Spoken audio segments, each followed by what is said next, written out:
Ya, shalom sahabat-sahabatku. Ini ada pertanyaan dari sahabat kita mengenai pernikahan dengan saudara sendiri. Oke, saya bacakan terlebih dahulu ya.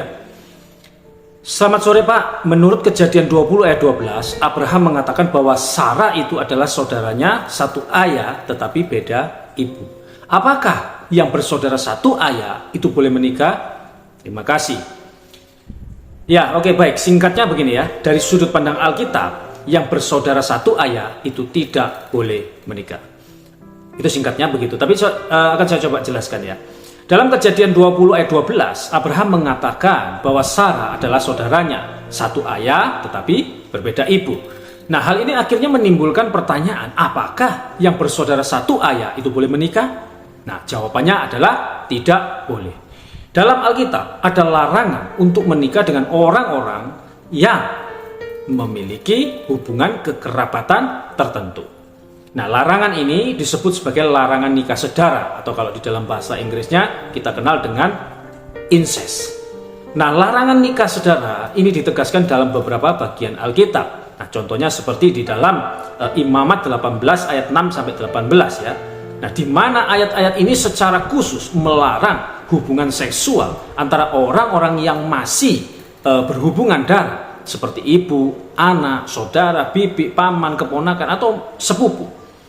Nah, kemudian di dalam Ulangan 27 ayat 20 sampai 23, ayat-ayat ini mengutuk orang-orang yang berhubungan seksual dengan ibu tiri, saudara perempuan, atau saudara tiri mereka. Kemudian di dalam 2 Samuel 13 ayat 1 sampai 22, nah, kisah ini menceritakan tentang Amnon, putra Raja Daud, yang memperkosa saudara tirinya, Tamar, dan kemudian menolaknya. Akibatnya apa? Tamar menjadi malu dan Amnon dibunuh oleh saudara tirinya yang lain, Absalom.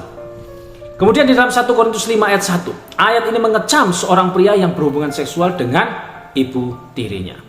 Nah, di dalam ayat-ayat tersebut disebutkan beberapa jenis hubungan kekerabatan yang dilarang untuk dijadikan pasangan di dalam pernikahan. Dan salah satunya adalah hubungan saudara seayah. Menurut Alkitab atau dari sudut pandang Alkitab, perkawinan antara yang bersaudara satu ayah adalah jelas tidak boleh menikah atau dilarang oleh hukum Allah.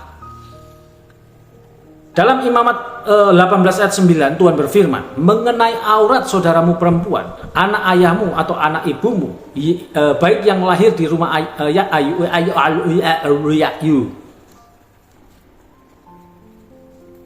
Dalam Imamat 18 ayat 9, Tuhan berfirman, mengenai aurat saudaramu perempuan, anak ayahmu atau anak ibumu, baik yang lahir di rumah ayahmu maupun yang lahir di luar, janganlah kau singkapkan auratnya. Nah, jika kita melihat di dalam terjemahan lain seperti dalam terjemahan lama, dikatakan jangan kamu kawin dengan saudaramu perempuan, yaitu anak bapamu atau anak ibumu, baik ia diperanakkan di dalam rumah atau diperanakkan di luar rumah. Jangan kamu kawin dengan dia. Ayat ini dengan jelas melarang perkawinan dengan saudara kandung maupun saudara tiri, baik itu dari ayah maupun dari ibu. Lalu bagaimana Pak dengan kasus Abraham dan Sarah? Apakah mereka melanggar hukum Allah? Jawabannya adalah tidak. Karena apa? Karena hukum Allah tentang perkawinan ini diberikan itu sesudah zaman Abraham, yaitu pada waktu Musa menerima Taurat di Gunung Sinai. Abraham dan Sarah hidup sekitar 600 tahun sebelum Musa.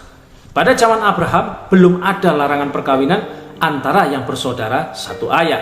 Kenapa? Karena memang populasi manusia saat itu masih sedikit dan keturunan masih sangat kuat. Hal ini juga terjadi pada zaman Adam dan Hawa, ketika anak-anak mereka itu harus menikah dengan saudara-saudara mereka sendiri untuk memperbanyak umat manusia. Tetapi sesudah manusia itu bertambah banyak dan keturunan menjadi lemah, dan untuk menjaga kesucian dan kemurnian keturunan, maka Tuhan memberikan hukum untuk melindungi kesehatan dan kesucian umatnya. Karena perkawinan saudara itu dapat menyebabkan berbagai masalah, khususnya dalam kesehatan, seperti contohnya kelainan genetik dan cacat lahir. Nah, oleh karena itu, perkawinan antar yang bersaudara satu ayah tidak lagi diperbolehkan, baik menurut hukum Allah maupun menurut hukum gereja. Oke, semoga penjelasan ini dapat dipahami, memberi pencerahan, dan menambah pengetahuan kita semua. Amin. Nah, jika saudara atau sahabat-sahabat lain memiliki pertanyaan lain seputar ayat Alkitab dan iman Kristen, silakan tulis di dalam kolom komentar ya. Saya sangat senang bisa belajar dan berbagi pengetahuan dengan sahabat-sahabat semua.